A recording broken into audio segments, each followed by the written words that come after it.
Bonjour à tous, aujourd'hui en vidéo je vous propose exercice 3 du bac S 2018 de novembre en Amérique du Sud. Alors c'est un sujet pour ceux qui font donc obligatoire, un exercice vraiment intéressant sur les suites. Ça va mélanger donc les suites, le logarithme et les sommes aussi de termes d'une suite géométrique, donc ça nous permet de réviser quelques formules.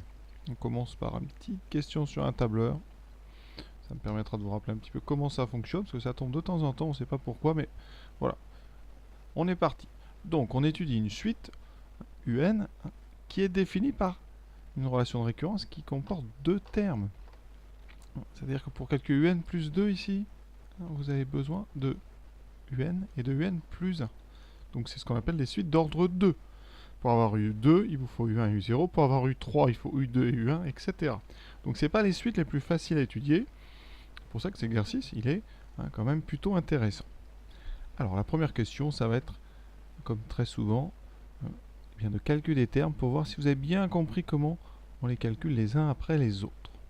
Et on admet, on ne le démontrera pas, même si c'est une récurrence qui pourrait être demandée, on admet que tous les termes existent et sont strictement positifs. Donc ça, on n'aura pas à le démontrer. Si on en a besoin, on rappellera juste cette propriété-là. Alors, la suite UN, elle est définie par ces deux premiers termes, U0 qui vaut 1, U1 qui vaut K, avec K, je l'ai souligné ici en bleu, qui est un réel strictement positif. Ça explique en grande partie pourquoi d'ailleurs tous les termes de la suite sont strictement positifs. Et ensuite, donc, on a cette relation de récurrence. La suite UN, eh bien pour calculer un terme, il faut les deux précédents. Donc une suite d'ordre 2, ici UN plus 2, c'est UN plus 1 au carré sur K fois UN. Et donc, effectivement que ça existe parce que UN est strictement positif, K est strictement positif, donc on peut toujours comme ça calculer les termes. Alors pour avoir U2, on va utiliser cette relation, c'est une relation de récurrence. Elle est valable, c'est marqué en haut, pour tout entier. Pour tout entier N. Donc je peux remplacer dans cette relation N par n'importe quel entier naturel. Eh bien moi je vais remplacer d'abord par 0. Qu'est-ce que ça me donne? Bien, ça fait U2, et donc égal à U. Alors 0 plus 1 ça fait 1, U1 au carré sur K fois U0. Vous voyez, c'est très simple, et on remplace. U1 vaut K, donc ça fait K au carré, sur K fois U0 qui vaut 1, donc ça fait K carré sur K, on simplifie, ça fait K. Donc U2 vaut aussi K. On veut maintenant U3. Et bien on va prendre la relation au rang suivant. Donc pour n égale 1, U3 vaudra donc U2 au carré sur K fois U1. Vous voyez, j'ai remplacé ici n par 1. U2 c'est K, donc ça fait K carré, sur K fois U1, sur K fois K, ce qui donne K carré sur K carré, donc U3 vaut 1. On nous demande U4, donc on fait pour n égale 2, ça me donne U4 égale U3 au carré sur K fois U2. Alors U3 on a dit que c'était 1, donc 1 au carré sur K fois U2, c'est donc K, ça fait donc 1 sur K au carré. Voilà pour la première question. Question 2, à l'aide d'un tableur, on a calculé les premiers termes de la suite. Pour deux valeurs de K, alors ici on essaie de regarder. Oui, ici c'est pour K égale 2,718, etc. Ça c'est le nombre E, on reconnaît, enfin il y a un arrondi du nombre E.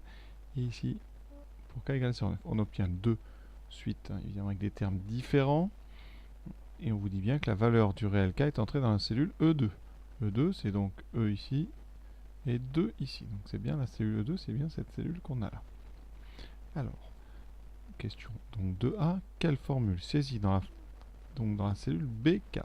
B4 ici, qu'est-ce qu'on tape ici? Justement pour pouvoir automatiser les calculs quand on va après, par recopie, tirer cette formule vers le bas. Donc vous voyez bien que juste au-dessus, on a deux termes. Ici, ça sera donc U1 et U0 qui vont permettre donc de calculer U2, etc. Après, une fois que vous aurez U2 et U1, vous pourrez calculer U3 et ainsi de suite. Donc quelle formule on utilise? Alors déjà, il faut utiliser la formule de récurrence.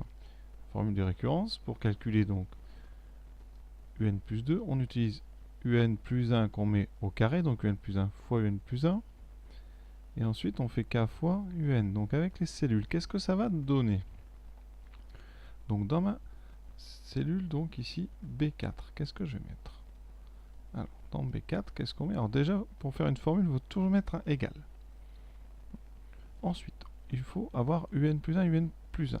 Donc le terme juste au-dessus. Donc ici, ça veut dire le terme qui est en B3. B3 fois B3. D'accord? On peut utiliser un carré, mais là, c'est pas la peine. Vous faites B3 fois B3. Ça évite de connaître l'instruction carré. Alors ensuite, il faut diviser. Alors diviser, ça se fait pas comme ça. Hein, on va mettre un petit symbole de division ici. Et on ouvre des parenthèses. On doit donc diviser par K fois UN. Alors, K, il est rentré dans une cellule, dans la cellule E2. Donc je vais faire appel à cette cellule E2. D'accord? E2. Et ensuite, je vais multiplier par la cellule où on a stocké UN, donc c'est-à-dire le terme, deux termes avant. Donc ici, ça sera au-dessus de B3, ça sera donc en B2. Alors, voilà donc ce qu'on va rentrer dedans. Il y a une petite attention, un petit détail à porter, parce que ça ne marche pas. Quand on va descendre cette formule donc par le bas, qu'est-ce que ça fait quand on descend un tableur? Eh bien, ça va, si vous descendez d'une case, vous voyez, vous aurez donc B3 qui va devenir B4. Pareil ici. Et là, dans notre parenthèse, il va y avoir un problème parce que E2 va devenir E3 fois B3. Le problème, c'est qu'en E3, vous voyez, mais il n'y a pas du tout la valeur ici. Il n'y a rien du tout en B3. Donc, on voudrait en descendant que le E2 reste E2. On ne veut pas qu'il se transforme en E3. Ici, on veut vraiment garder. Donc, pour garder comme ça un numéro de ligne quand on descend vers le bas, il faut bloquer la descente. Et pour bloquer la descente, l'instruction qu'on utilise, c'est le $. Donc ici, devant le 2, pour bloquer le 2, on met un $. Voilà, ici. D'accord? Comme ça, en descendant, eh bien, ce 2 ne bouge pas, alors que tous les autres vont être augmentés, bien, donc, d'un numéro de ligne. Donc voilà, hein, le $, sert comme ça à bloquer une case. Si vous avez bloqué la colonne, vous pouvez aussi bloquer ici. Donc, là, ça ne servira à rien, on peut le faire. Hein. Voilà, si vous bloquez ici devant le E, en allant vers la droite, le E ne se transformera pas en F, tout simplement. D'accord? Donc ici, ça ne servait à rien, puisque on ne fait que des recopies vers le bas. Donc voilà la réponse, c'est-à-dire la plus optimisée qu'on pouvait répondre ici. Voilà, et on va quand même regarder en direct hein, sur un tableur ce que ça donne. Alors ici, j'ai pris OpenOffice. Hein. On va en prendre d'autres, il n'y a pas de souci. Alors, donc, ici, on a N. Je veux N qui descend, donc 0, 1. Si vous voulez gagner du temps, une fois que vous avez mis 0, 1, vous pouvez comme ça étirer. Voilà, et ça va comme ça faire toute seule l'incrémentation. Alors, on vous dit donc ici, on met un 1 dans cette case-là. Dans la case suivante, on met donc, eh bien, on va mettre K. Donc, ce que je peux écrire ici, on peut déjà le faire même comme ceci. Hein. On peut indiquer ici, donc, le nombre qui est dans la case E2. Donc, je vais faire exactement ce que je vous ai dit. Je vais bloquer. Ici, je vais mettre donc le nombre E en bloquant ici $, 2. Et quand je clique, vous voyez, on a 2,1828. J'ai oublié ici, pardon, le 7. Vous allez voir. En changeant d'ailleurs, c'était intéressant. Quand on change ici le 7, voilà, je valide. Et vous voyez que ça va changer instantanément la case que j'ai là. Ça, c'est parfait. Ça illustre bien l'intérêt de bloquer. Alors, quand je vais ici, donc rentrer la formule, qu'est-ce que je dois donner? Donc, on a dit, on va faire d'abord le terme précédent au carré. Donc, je vais aller cliquer dans la case d'au-dessus. Voilà, ça, vous voyez, ça écrit B3 fois. Je reclique sur B3. Ensuite, je divise, j'ouvre des parenthèses, je vais chercher donc ma case E2. Mais en pensant bien à bloquer le 2 quand on va la recopier. Et ensuite multiplier par la case qui était 2 au-dessus, donc ici, c'est la case donc B2. Voilà. Je valide en cliquant. Et vous voyez que ça marche. Maintenant, on arrive dans la phase de recopie de la formule. Je vais donc cliquer sur la case B4. Ici, j'ai un petit carré qui apparaît, je clique dessus avec bouton gauche de la souris et je descends. Voilà, on dit qu'on recopie la formule. Voilà, ça donne ceci. Vous pouvez remarquer qu'on a les mêmes nombres ici hein, qui étaient annoncés dans le sujet. 0,135, 0,6, etc. 0,1, 2, 3, 4. Alors j'ai mis un petit peu plus large, donc on est un peu plus précis. Voilà, voilà ici on a exactement les mêmes. Alors les arrondis ne sont pas forcément rigoureusement les mêmes, mais les valeurs sont bonnes, donc on va continuer comme ça. Alors, qu'est-ce qu'on a fait? Regardez bien ici dans la case B4, j'avais donc 2,718, 28, 18. Là, j'ai bien le 1 annoncé. Par contre, quand je clique sur ça, vous voyez, on a ici la formule. Hein, c'est B4 fois B4 fois E2. Le 2 n'a pas bougé, oui, fois B3. Alors que la case d'avant, il y avait du B3, B3, E2, B2. Alors que là, vous voyez, tous les numéros augmentés, sauf le 2 qui est bloqué. Et quand on descend, et bien voilà. Donc le dollar sert à bloquer comme ça un numéro de ligne ou un numéro de colonne quand on recopie vers le bas ou vers la droite. Donc voilà l'explication du tableur. Donc maintenant on revient sur notre sujet. On vous demande ensuite, comme dans beaucoup de sujets, de conjecturer la limite de la suite UN. Alors ça, bon, ça vaut pas beaucoup de points, hein. Il y a juste à regarder le tableau. On regarde donc qu'est-ce qui se passe dans la suite ici du début. Donc on est à 0,13, etc. Après on a des exposants moins 7, donc on est là, vous voyez. On est moins 7, c'est donc le 10 millionième, donc etc. Et là on a moins 9, c'est le milliardième, etc. Donc là on est sur moins 34, donc la première suite va tendre vers 0. Enfin il semble qu'elle tende vers 0. Et la deuxième, ici on a des nombres par contre de plus en plus grands, donc conjecture qui paraît raisonnable, c'est qu'il semble que donc pour k égale 2,718 28 18, il semble ici que la limite de UN elle soit égale à 0.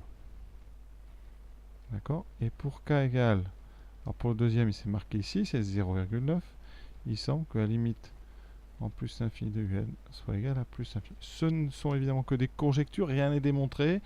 C'est pas parce que les 14 ou 15 premiers termes comme ça vont tendre vers quelque chose que la suite va continuer dans le même sens. Voilà. Donc ça, conjecture, on regardera un petit peu dans la suite du sujet ce que ça donne. Maintenant, donc on attaque la troisième question. Dans cette question 3, on va fixer la valeur de k.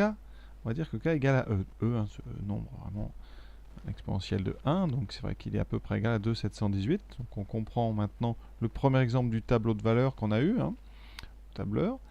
Et là, donc, on a une suite. Donc, on va remplacer k par E. On a donc UN plus 2, qui est donc le carré, ça a toujours du UN plus 1, divisé par E fois UN. D'accord? Et on définit une suite. Alors, ça a l'air assez compliqué parce qu'on utilise le logarithme. Donc, la suite, elle est définie par donc, ln de UN plus 1 moins ln de UN. Alors, première chose déjà, hein, on vous la définit, donc c'est qu'elle existe, hein, mais on peut préciser. Hein. On sait que, parce que ça a été admis au début, on sait que pour tout n, quel que soit n, un est strictement positif. Donc, ça veut dire que un est bien défini. La suite, un est définie pour tout n, appartenant à grand n. D'accord? C'est pas la peine de le préciser, mais voilà. C'est pour ça, comme on vous l'a dit, pas de raison, un est strictement positif. Vous pouvez donc prendre le logarithme de tous les termes de cette suite. Alors, on doit démontrer que la suite est arithmétique de raison moins 1. Arithmétique, on rappelle une petite propriété, parce que c'est souvent des suites géométriques. Alors, les suites arithmétiques, donc un processus additif, hein, donc eh bien, il faut absolument que, quel que soit n appartenant à n, il faut que Vn plus 1 moins Vn soit égal à une constante. Cette constante, souvent on l'appelle R, pour les suites arithmétiques, l'initiale du mot raison. Donc, quand on a comme ça Vn plus 1 moins Vn qui vaut toujours la même chose, on est face à une suite arithmétique.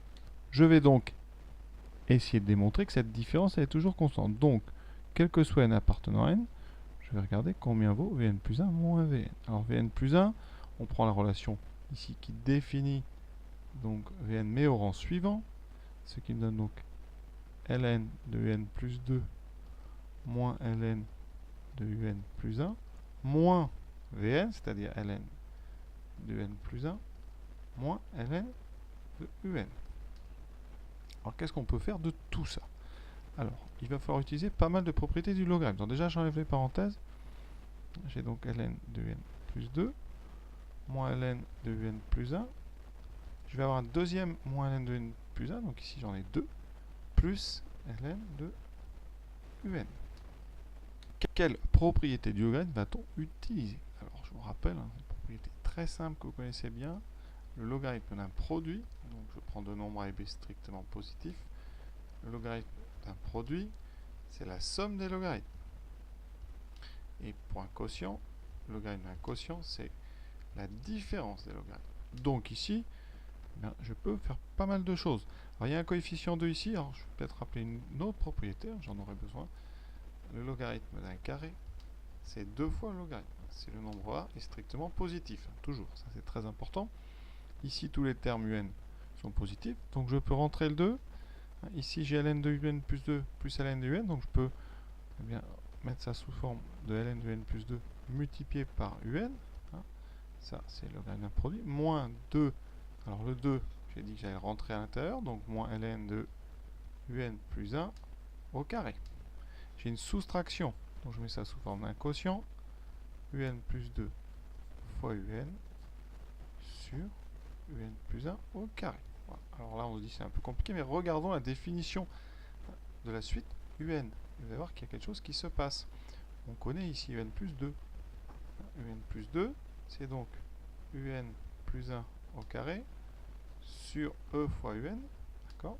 Et donc on pense bien à multiplier par un sur un plus 1 au carré. Alors, ce que j'ai fait ici, j'espère que vous comprenez bien, j'ai substitué ici un plus 2 par ceci, hein, c'est la relation de récurrence qui définit la suite un. Et là, on va faire plein de petites simplifications. On a des un en haut, des un en bas. Donc, ici, ça simplifie avec ça. Et un plus 1 au carré aussi, il me reste en haut un 1 et en bas un e. Donc, il reste ln de 1 sur e. Et ln de 1 sur e, on peut le simplifier. Combien ça vaut ln de 1 sur e? C'est donc ln de 1 moins ln de e. Ln de 1, ça vaut 0. Et ln de e, ça vaut 1. Donc, il reste moins 1. Donc, pour tout n appartenant à n, eh bien on sait que Vn plus 1 moins Vn, ça vaut toujours moins 1. Donc Vn est une suite arithmétique de raison moins 1. Voilà. Son premier terme, ça sera V0. Donc deux premiers termes V0 qui vaut, alors il faut le calculer, ln, donc je remplace n par 0 ici, donc ça me ferait ln de U1 moins ln de U0. Alors ln de U1, on a dit ici que U1 valait E. Donc ça fait ln de E moins ln de 1. On l'a dit juste avant que ln de 1, E ça valait 1. Et ln de 1 ça vaut 0, donc il reste 1. Et donc on a bien une suite arithmétique de raison moins 1, deux premiers termes. V0 égale 1. C'est exactement ce qu'il fallait démontrer. On peut donc passer à la question suivante, la question B, qui est assez directe. Alors, donc on sait qu'on a devant nous une suite arithmétique de raison moins 1. Quelle est l'expression de Vn en fonction de n? Ça, c'est du cours. Donc, rappel de cours, si on a une suite donc arithmétique de raison égale à 1 avec V0 égale moins 1, on sait que pour avoir Vn, il faut partir donc de V0 et lui rajouter n fois la raison. Donc ça fait Vn égale V0 plus n fois R. Donc V0 ça fait moins 1 plus n fois, pardon, V0 ça fait 1, donc 1 plus n fois moins 1, ce qui donne 1 moins n. Voilà, tout simple, vous voyez. Donc la question est terminée. C'est du cours, hein. Donc ici, vous, sur la copie, vous mettez donc pour tout n appartenant à n, vous mettez Vn égale V0 plus n fois R égale 1 moins n. Et vous arrêtez, hein, c'est déjà fait. Question 4. On définit pour tout entier naturel n non nul une somme. Donc Sn, c'est la somme des termes de la suite Vn de V0 jusqu'à Vn moins 1. D'accord? Voilà pourquoi n ne peut pas être égal à 0, hein, puisque ici, on aurait V moins 1. Donc ici, cette somme, elle n'existe pour tout n. Donc ici, strictement positif. Donc ça ne commence qu'à S1. Premier, c'est donc S1. On veut démontrer une formule de Sn en fonction de n. Alors, je vais vous rappeler le cours sur les suites arithmétiques. Qu'est-ce qu'il faut savoir? Il faut savoir une seule chose, vraiment. 1 plus 2 plus 3, etc. jusqu'à n. Et on prend n un entier. D'accord? Un entier non nul. Mais la somme des entiers de 1 à n, c'est n fois n plus 1 sur 2. Donc exemple, si vous prenez 1 tout seul, ben voilà, ça fait donc 1 fois 2 sur 2, ça donne bien 1. Si vous prenez 1 plus 2, ça fait 3. Et d'après la formule, ça sera pour n égale 2. Donc ça fait 2 fois 2 plus 1, 3 sur 2. On retrouve bien 3. Et maintenant, si je prends 1 plus 2 plus 3, eh bien ça fait 6. Et la formule, ici je remplace n par 3, ça fait 3 fois 4 sur 2, je trouve bien 6, etc. Donc si vous voulez la somme, par exemple, de 1 jusqu'à 10, tous les entiers de 1 à 10, c'est tout bête. Faites donc 10 fois, c'est le dernier terme, fois le suivant, donc 10 fois 11 sur 2, ce qui fait 110 sur 2, ce qui fait 55. Voilà. Alors ici, on n'a pas exactement 1 plus 2 plus 3, on a une somme de suite arithmétique. Alors on va la regarder cette somme. Ici je vais remplacer, là, le meilleur moyen, vous remplacez tous les termes par leur valeur avec la formule. Donc ça fait V0, 1 moins 0, plus V1, 1 moins 1, plus V2, 1 moins 2, plus etc. Vn, moins 1, 1 moins n, moins 1. Alors qu'est-ce qu'on a? On a deux parties. Vous remarquez, on a des 1 partout, et après, on a moins 0, moins 1, moins 2, etc. Donc on va séparer. Combien on a de 1? Alors des 1, on a ici, on va de 0 jusqu'à n-1. Donc dans cette somme, vous devez bien comprendre, cette somme, elle contient n termes. De 0 à n-1. Comment on peut faire? Vous voyez bien que de 1 jusqu'à n-1, on en a n-1, et vous rajoutez le terme 0, donc ça fera n-1 plus 1, donc n termes. Alors, ça veut dire que des 1, vous en avez 1 par terme. Donc ici, des 1, j'en ai n, donc 1 fois n. Il vous reste quoi? Il vous reste moins 0, moins 1, moins 2, moins 3, etc. jusqu'à moins n moins 1. Alors ça ressemble à ce qu'on a, mais il y a un moins. Donc on factorise. Ça fait donc, bon, le 0 on ne le compte pas, ça fait 1, plus 2, plus 3, plus 4, jusqu'à n moins 1. Donc on a là ici la même somme que je vais donner, mais jusqu'à uniquement n moins 1. Donc si vous appliquez la formule, eh bien ça fait le dernier terme ici, n moins 1, fois le suivant, ça fera n moins 1 plus 1, donc n, divisé par 2. Donc la formule, alors on l'a ici, hein, donc ça fait n moins, alors je vais mettre le n d'abord, bon même pas, on va laisser comme ça, n fois n moins 1 fois n divisé par 2. Alors est-ce que ça donne ça? Pas du tout, parce que là ils ont mis au même dénominateur. Donc maintenant je vais transformer pour refaire apparaître ce qu'on nous propose. Donc au même dénominateur, on va tout mettre sur 2. J'aurai donc devant 2n moins n moins 1 fois n. Je développe 2n moins n fois n, n carré, moins par moins plus, donc plus n sur 2. J'obtiens donc ici dn, j'en ai 3. 3n moins n carré sur 2, on y est presque. En factorisant par n, c'est n fois 3 moins n sur 2. C'est exactement ce qu'on voulait démontrer, donc c'est QFD. Voilà. Et hein, on a bien fait ça pour tout n strictement positif. Deuxième question, maintenant une deuxième version de cette formule. Sn égale Ln de Un. La formule contient du Un, donc je vais aller chercher la relation de récurrence qui est encore ici, hein. Je peux même la descendre, voilà. On va utiliser ça, ça c'était valable pour tout n, donc c'est valable aussi pour tout n strictement positif. Donc pour tout n strictement positif, on sait que Vn c'est Ln de Un plus 1 moins Ln de Un. Donc on va regarder à quoi ressemble la somme Sn. Et Sn c'est donc V0, alors je vais tout écrire, V0 c'est donc Ln, alors ici ça fera donc, on remplace n par 0, donc ça fait Ln de U1 moins Ln de U0. On ne calcule pas, on laisse comme ça. Plus V1, donc Ln de U2 moins Ln de U1. Je ne mets plus les parenthèses, ça gagnera un peu de temps. Plus ici V2, donc Ln de U3 moins Ln de U2. J'ai mis une parenthèse sur 2, bougez pas. On va essayer d'être cohérent, on va mettre aucune parenthèse. Voilà, Ln donc de U3, et on continue jusqu'au dernier, hein. Donc là vous avez bien compris, j'espère. J'ai écrit ici donc V0, ici j'ai écrit V1, ici j'ai écrit V2, et on doit continuer comme ça. Et donc jusqu'au dernier qui sera Vn moins 1. Donc Vn moins 1. Alors Vn moins 1, c'est donc Ln de Un moins Ln de Un moins 1.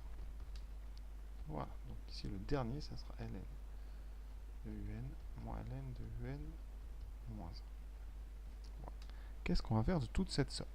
Bien, ce qu'on peut remarquer, c'est que si on enlève les parenthèses, on a Ln de U1 moins Ln de U0 plus Ln de U2 moins Ln de U1. Déjà, vous voyez, on a ici un Ln de U1 qui va s'annuler avec moins Ln de U1. Et si on continue, et qu'on regarde ça, pareil, on a Ln de U3 moins Ln de U2, etc. Plus Ln de Un moins Ln de N moins 1. On a beaucoup de termes qui s'annulent. Hein, ici, alors, pour les faire apparaître, hein, le plus simple, ça serait de Mais changer un petit peu l'ordre des termes. Donc là, je vais écrire moins ln de u0 d'abord, plus ln de u1. Ensuite, moins ln de u1, plus ln de u2, moins ln de u2, plus ln de u3. Oui, je change l'ordre. Et qu'est-ce qui va se passer? Et à chaque fois, donc là, pardon, c'est un moins ln de un moins 1, plus ln de un. À chaque fois, vous avez des termes qui s'annulent les uns avec les autres. C'est-à-dire qu'ici, ça s'annule, lui s'annule avec lui, etc. Ça, en mathématiques, on parle de somme télescopique. Il y a des tonnes de choses qui vont s'annuler. Ne vont rester que le premier terme qui est tout seul, qui ne peut pas s'annuler parce qu'il n'y a pas d'autre u0, et le dernier parce qu'il n'y a pas d'autre un. Donc cette grande somme qui paraît comme ça très compliquée, eh bien il ne va rester que deux termes, ln de un et moins ln de u0. Les termes s'éliminent les uns après les autres comme s'ils se télescopaient, d'accord?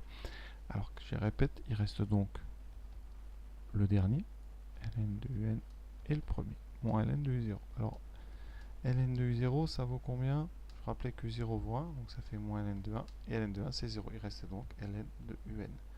On peut mettre les parenthèses, c'est exactement ce qu'on nous demandait aussi. Donc on a réussi. Une question hein, quand même assez compliquée, mais c'est culturellement, on va dire qu'en mathématiques, ça sert très très souvent.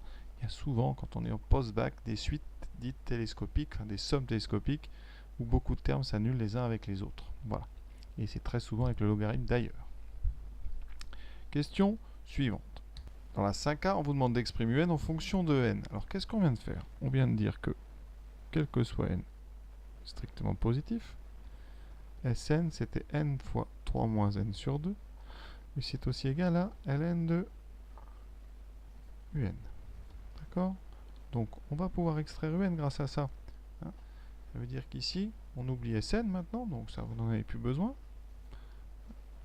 Et on a un à droite, sauf qu'il y a un logarithme. Donc pour enlever un logarithme, ben, ici on va passer à l'exponentielle. La propriété qu'on utilise, c'est la suivante.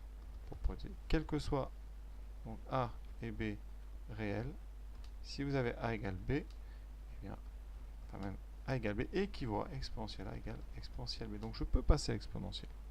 Ça veut dire qu'ici j'aurai exponentielle de n fois 3 moins n sur 2, qui vaut exponentielle de n de ln de un. Voilà. Et donc ça équivaut donc à un à droite, qui vaut exponentielle de n fois 3 moins n sur 2. Alors cette formule qu'on a démontrée, elle est valable quel que soit n strictement positif.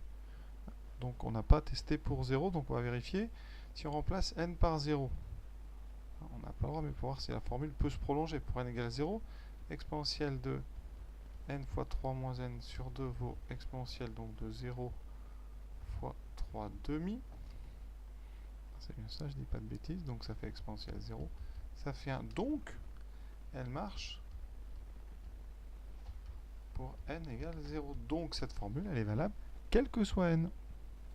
Donc on peut dire que quel que soit n appartenant à n, il n'y a plus le strictement positif, eh bien un, c'est exponentielle de n fois 3 moins n sur 2. Et maintenant, on vous demande la limite.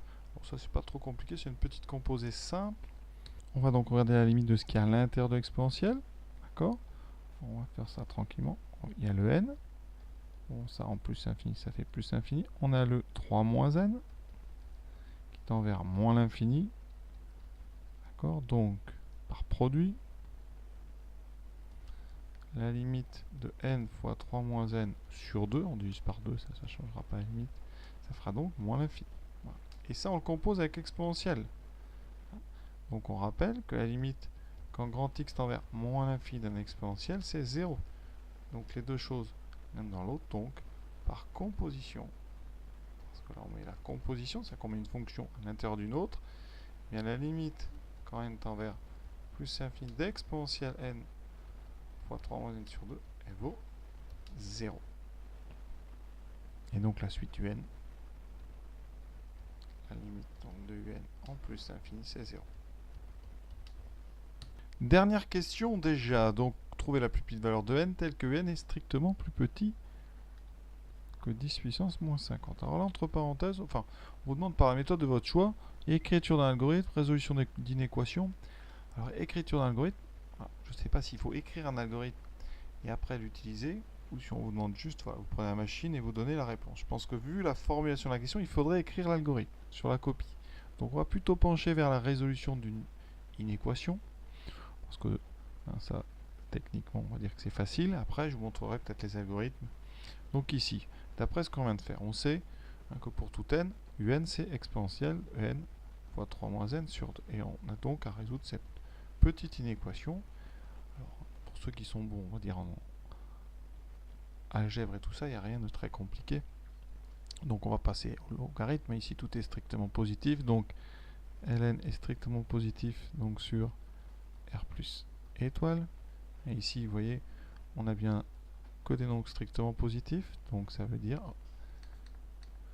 qu'on a n fois 3 moins n sur 2 qui est plus petit que le logarithme de 10 puissance moins 50.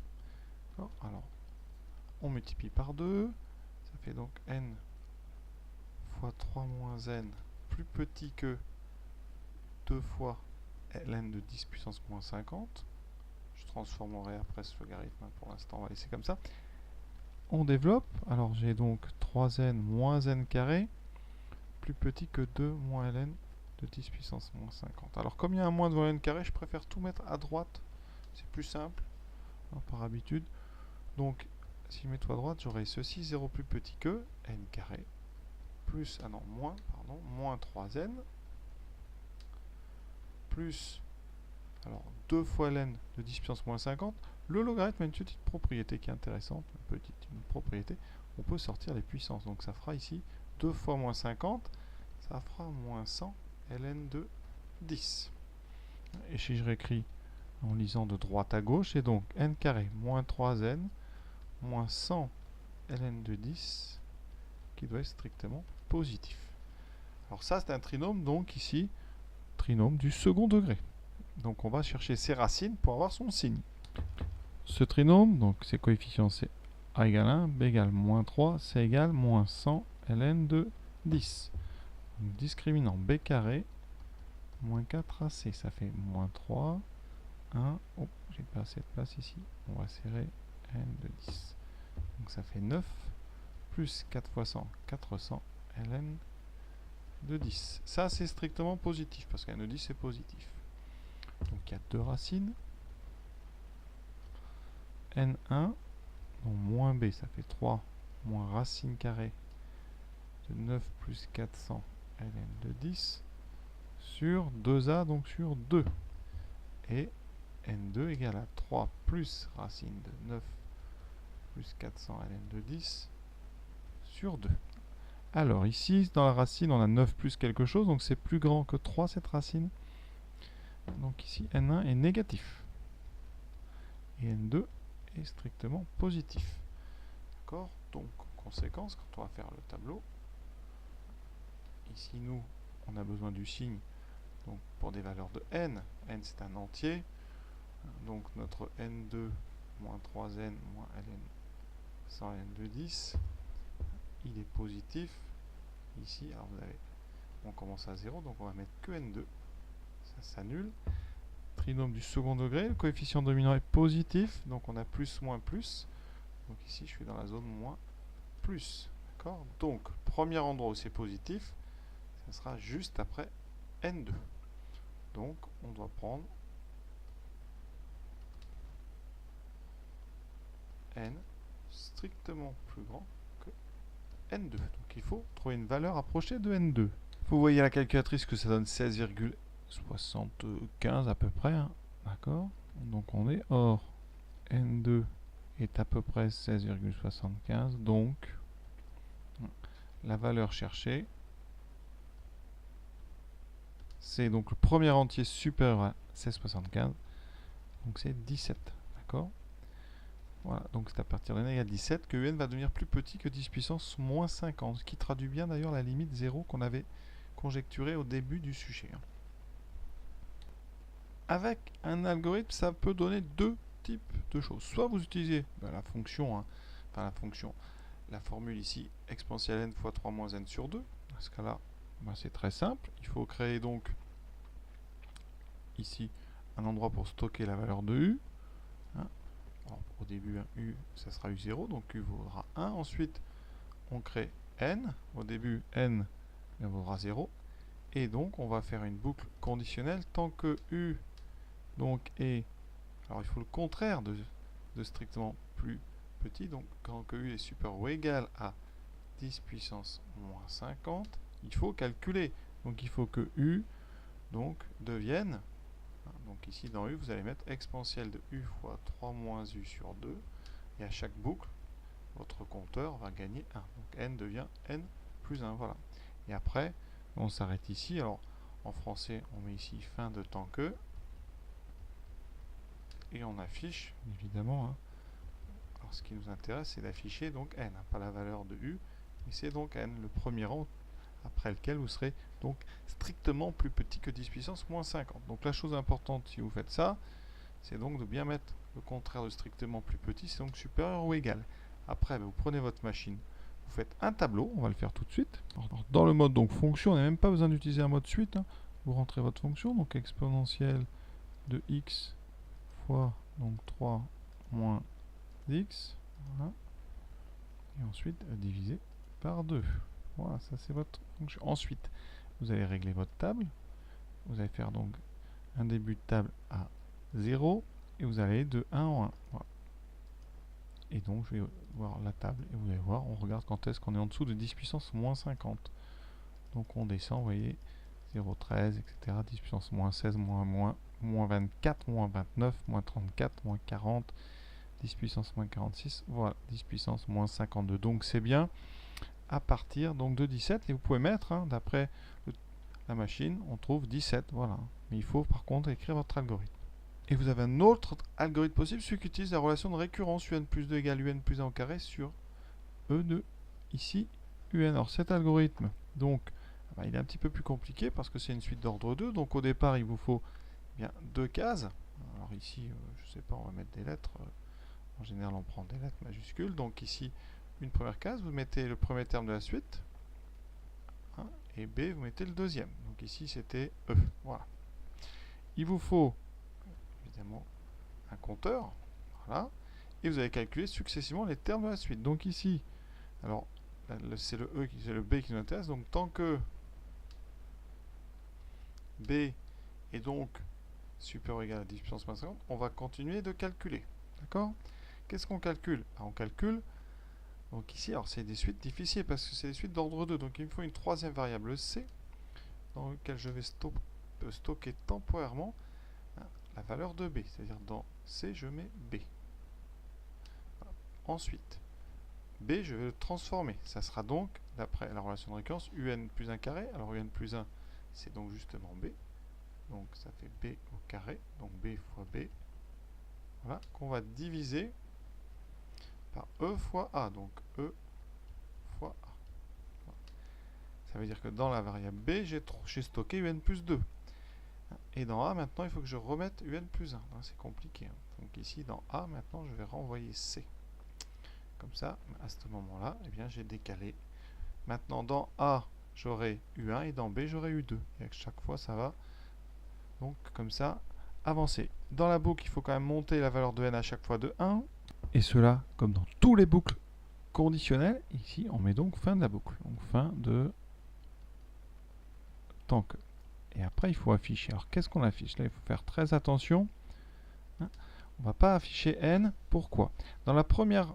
Bon, au départ, N, c'est l'indice de A. D'accord? Ensuite, dans la boucle, la condition porte sur B. Donc, il faut trouver l'indice de B. L'indice de B, ça n'est pas N, parce que N, c'est l'indice à chaque fois de A. Vous voyez, dans la première boucle, N devient 1 et A devient U1. Donc ici, à la fin, il faut donc afficher l'indice de B, parce que B, ça sera lui qui va contrôler un petit peu ici la condition. Donc il faut afficher N plus 1. On va vérifier ça tout de suite avec la calculatrice. C'est le mode suite. Alors, je vais prendre une Casio. Je vais dans le mode récurrence. Et ici, j'ai pris type à N plus 2. Voilà. Je vais donc mettre que N plus 2, c'est donc N plus 1 au carré. Donc N plus 1 au carré. Divisé par E. Donc ici, alors E, je vais prendre E1. Voilà, E1. Multiplié par donc AN. Voilà. Et je ferme la parenthèse. Ensuite, je dois indiquer ici U0. U0 vaut 1 et U1 vaut exponentielle de 1. Donc ici, exponentielle 1. Voilà. Et start 0, c'est d'accord. Et N, on va mettre 20 parce qu'on sait qu'on va jusqu'à 17. Voilà. Et tableau. Donc ici, voilà l'indice. Donc ça c'est indice 0, U0, U1, U2, U3, U4, U5, etc. D'accord. Et vous voyez, voilà, là, la suite nous donne 17 puisque c'est là qu'on passe à exponentielle moins 52. Voilà, et pour terminer, juste, on va un petit peu faire tourner cet algorithme avec un tableau. Donc au départ, A vaut 1, B vaut E, N vaut 0. Voilà. Et on va rentrer dans la première boucle. J'ai besoin ici d'une variable temporaire C. Alors, je vais d'abord donc calculer. Alors, j'ai mon tableau là-bas. Donc, premièrement, B, on le met à l'intérieur de C. Donc ici, C devient E. B devient le terme suivant. Donc grâce à mon tableau, je vois que c'était encore E. Et ensuite, eh bien, le C ici, vous voyez, j'avais mis ici B à l'intérieur de C. Et C, là, je peux le renvoyer dans A. Si j'avais pas fait ça ici, en remplaçant B par E, hein, là j'aurais, bon, on n'aurait pas vu puisque pour l'instant B n'a pas changé, mais c'est juste après. Donc la suite, on a dit B, vous voyez, va donc N devient 1. Là on a donc U0, U1, ici on a U1, U2. Je vais mettre, d'accord, ici U1, U2. Ici c'est U0, U1. Donc juste après, dans la boucle après, je vais mettre donc ici E qui correspond à U2. Je calcule B qui devient 1, on l'avait déjà vu, hein, U3 ça vaut 1. Et donc A, je dois lui dire que ça vaut E. Mais vous voyez, si j'avais pas sauvegardé ce E dans la case de C, je n'aurais plus le souvenir que B valait E. Donc ici c'est pour ça qu'il faut absolument avoir une troisième variable pour pouvoir stocker la valeur de B en attendant de la mettre dans A après. Voilà, alors on a ici à ce moment-là U3, ici U2. Et donc N vaut 2. Donc on teste la condition ici sur la valeur de B. C'est pour ça que si une fois que B va être plus bas que 10 puissance moins 50, il faudra afficher l'indice de B. Donc ici, l'indice de B sera toujours 1 de plus que la valeur de N. C'est pour ça que je vous dis, à la fin de l'algorithme, il faut afficher N plus 1. Et dans ce cas-là, on continue. Vous voyez, genre, je vais le refaire tourner une fois de plus. Tout à l'heure, on a dit, donc là, le 1, je le mets là. Je stocke dans C. Je calcule une nouvelle valeur de B. C'était 1 sur E carré, si j'ai bonne mémoire. C'est écrit en haut encore, oui.